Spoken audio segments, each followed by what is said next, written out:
someone like you comes my way, no words can express how.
Espiritu Santo.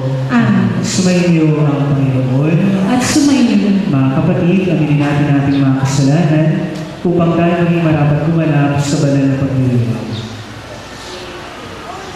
Inaamin ko sa mga pangalan ng Diyos at sa inyo mga kapatid na lubha ako nagkasala sa inisip, sa salita, sa gawa at sa aking pagkakulang.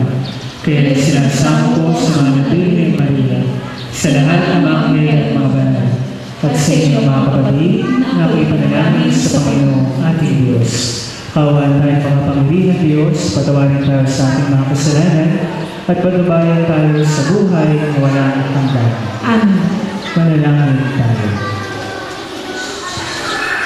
Ama namin mga pangyarihan, iyong itinalaga ng pag-isabindi ay mag-isang-isag na pag-ibigbiso sa kanyang banal sa bayanan.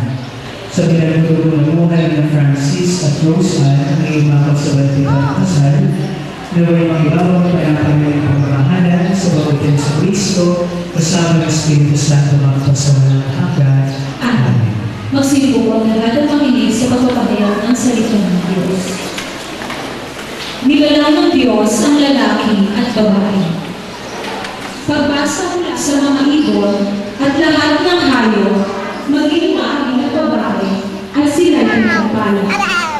Wika niya, magpaparami kayo at punuin ang inyong maamo o mag-ingat. Pinagmasdan ng Diyos ang lahat niyang ginawa at lubos siyang nasiyahan.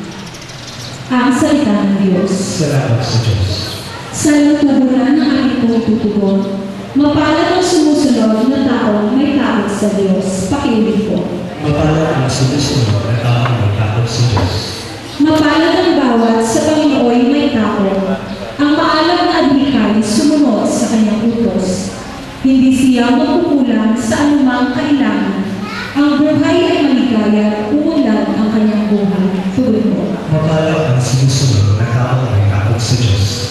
Sa tahanan ng asawa ay parang ubas na kabungan. Bagong tanim na olibo sa may dulang ng anak niya. Ang sinuman ng Panginoon ay kusang susundin. Buhay niya ay uunlad at kusang pagpapalain. Tuloy po. Mapalad ang sumusunod na taong may takot sa Diyos. Mula sa Sion ang ikaw ay abutin.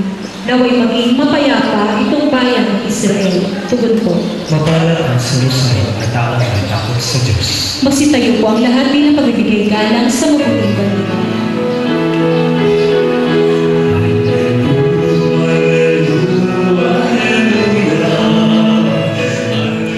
Noong panahon iyon, may mga Pariseo lumapit kay Jesus at pinangkangsiluin siya sa pamamagitan ng tanong na ito.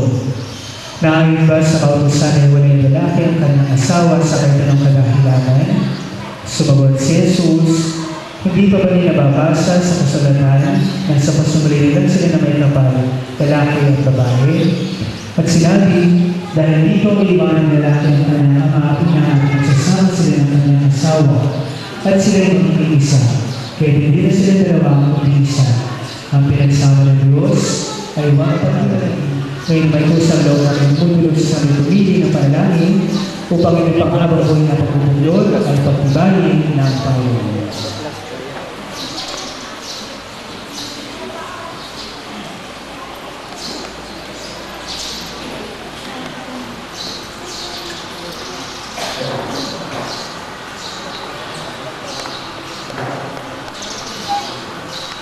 Hinihingi ko ngayon ang buong katapatan ng inyong namin sa isa't isa. Ating hinita Rose Ann, kapag sa iyo, ang iyong pagpamili ko makasipipin si Francis sa iyong pakamama ng pamili ko na hawak ng hari. Pagdating naman si Francis, kapag sa iyo, ang iyong pagpamili ko makasipipin si Rose Ann, ang iyong pakamama ng pamili ko na hawak ng hari. Pagdating ko kayo ng dalawa, Francis at Rose Ann, hanggang makinig kumanap sa inyong mananagutan sa simbahan at sa bayan na umahas ang inyong araw sa din ay pagkakaroon ng pagmamahal upang sila ay pinakayin bilang mabubuting mga Kristyano.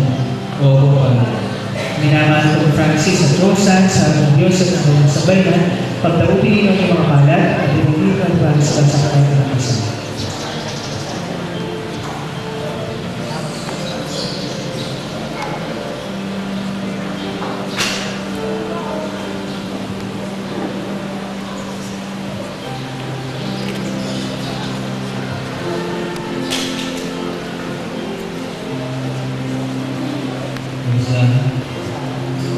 Anak ng Diyos, ng kanyang sambayan, hinitipan kita, naging aming may bahay, ang hirap at ikaw, sa pusa at ligaya. Ikaw lang, aking hinihigit, at nakangit, ang buhay, ngayon at ngayon.